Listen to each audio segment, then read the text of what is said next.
Okay, we're doing lesson 6 group problems. I'm Steele Rosello. I'm Valerie Wendell. Here we go. Let's get started. Okay, so for problem 1, it says Niemann-Pick disease is a rare genetic disease inherited in an autosomal recessive fashion. The non-disease allele is capital D, while the Niemann-Pick disease allele is lowercase d. Suppose that the Niemann-Pick disease affects 1 to 150,000 individuals in a certain population. In all cases, parts A through D, please indicate your answer to 4 decimal places. So throughout all of the problems that we're doing, except for number 2, we'll be using the Hardy-Weinberg equation. So we have that up here, just kind of like the basic outline of how it will be used. And so for this one, okay, so for A, it says what is the frequency of the lowercase allele in this population? And so to find out the frequency, there is 1 in 150, so we divide those out and we get the frequency of 0.00001. And then for D, it says what is the frequency of the capital D allele in this population? And so it's going to be 149,999 divided by 150,000, and we'll get 0.9999. Yeah. Okay. And then at C, what is the frequency of the capital D genotype in this population? And so that's where we'll be using this part of the Hardy-Weinberg equation. And we'll do 0.9999 squared, and we get 0.9998.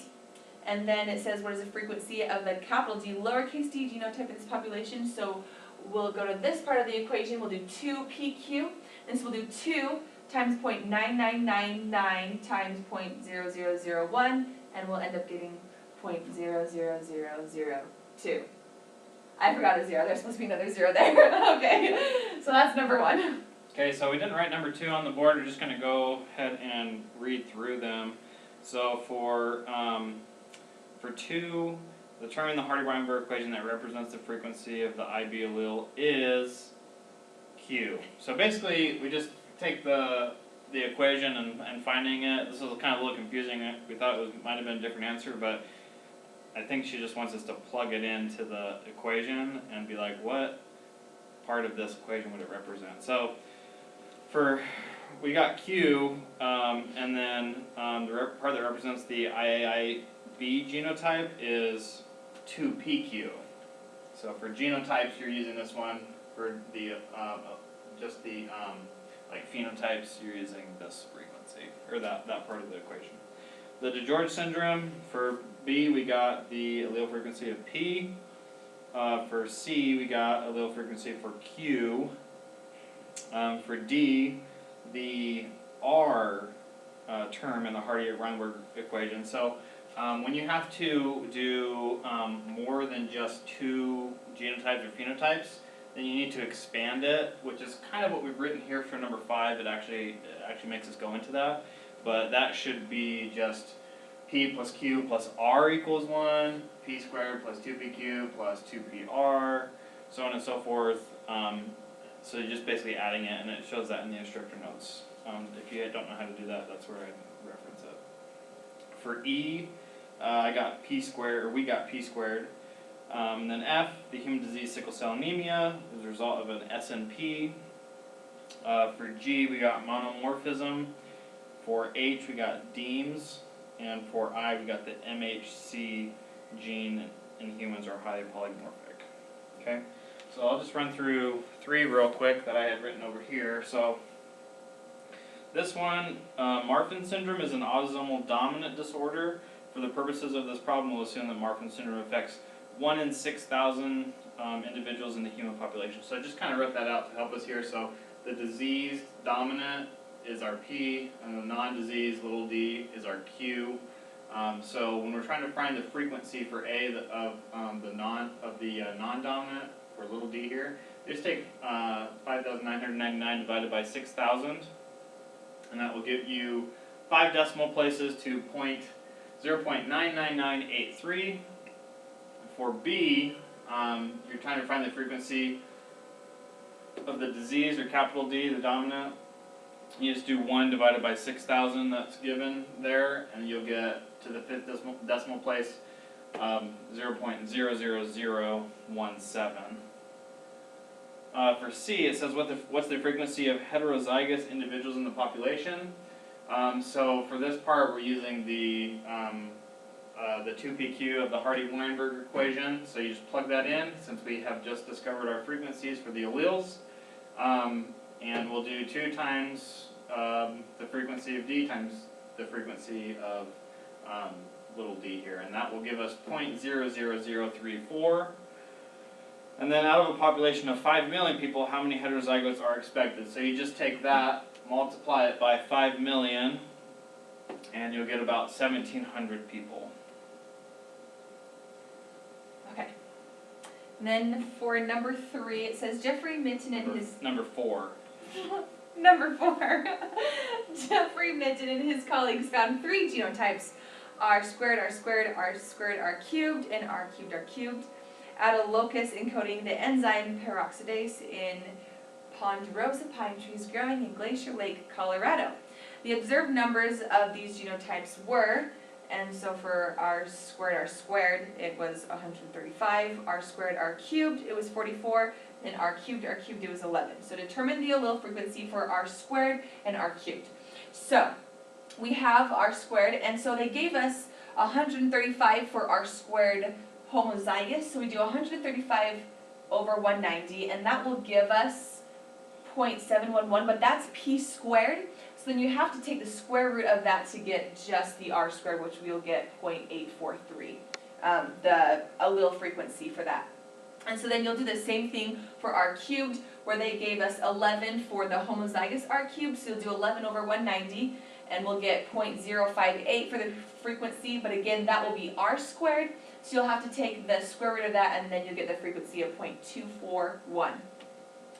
For B, it says, use the chi-square test to determine if the population is Hardy-Weinberg equilibrium for the peroxidase trait. Generate a chi-square value.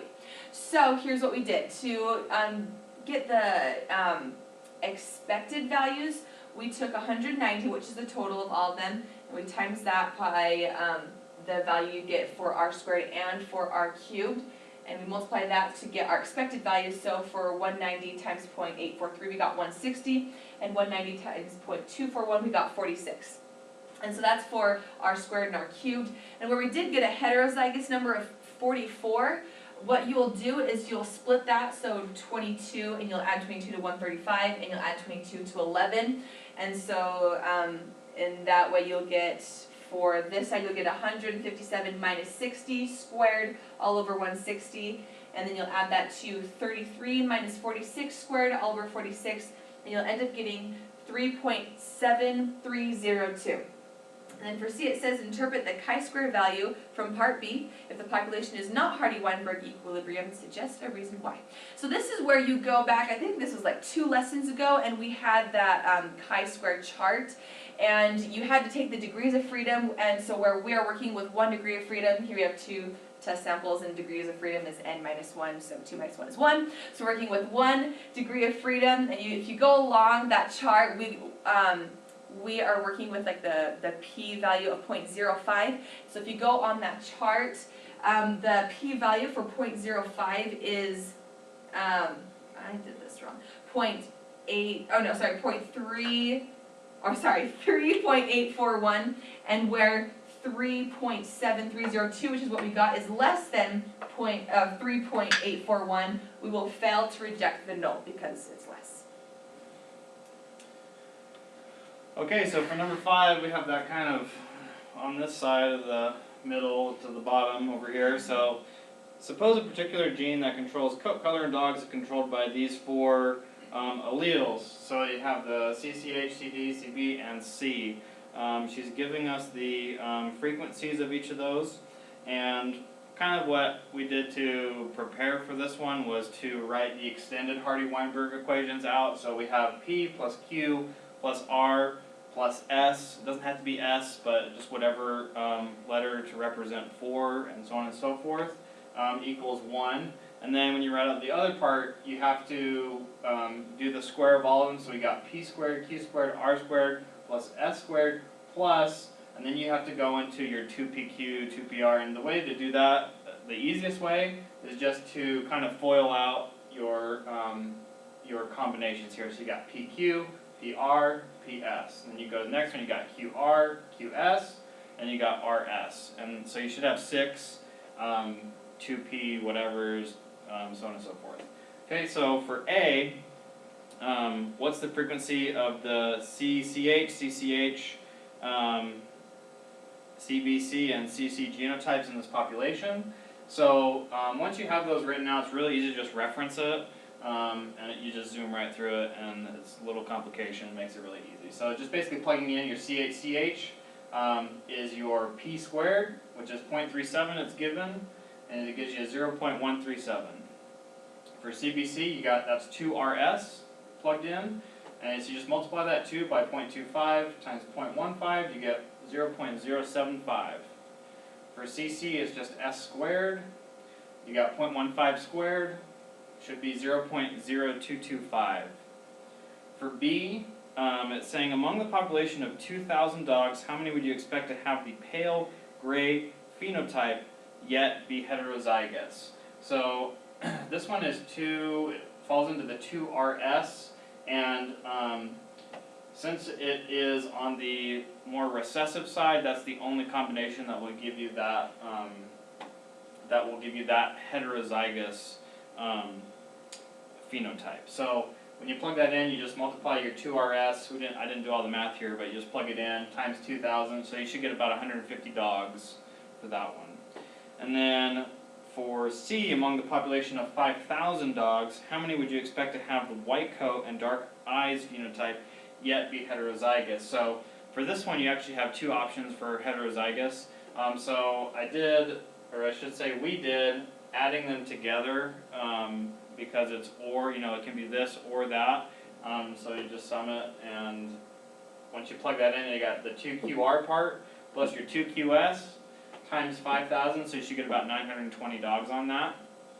And then for D, among a population of 15,000 dogs, how many would you expect to have the C, CH, CB, or CC genotype? So same exact idea, you find the ones that fall into the equation, you plug them in, multiply that by 15,000, and we got 3,112.5 dogs, or if you want to round that to 3,113, you can do that as well. So that's all the answers we have for that one, and I hope you guys had a less stressful week this week than last week, just like we did. So. Yeah. We'll see you next week.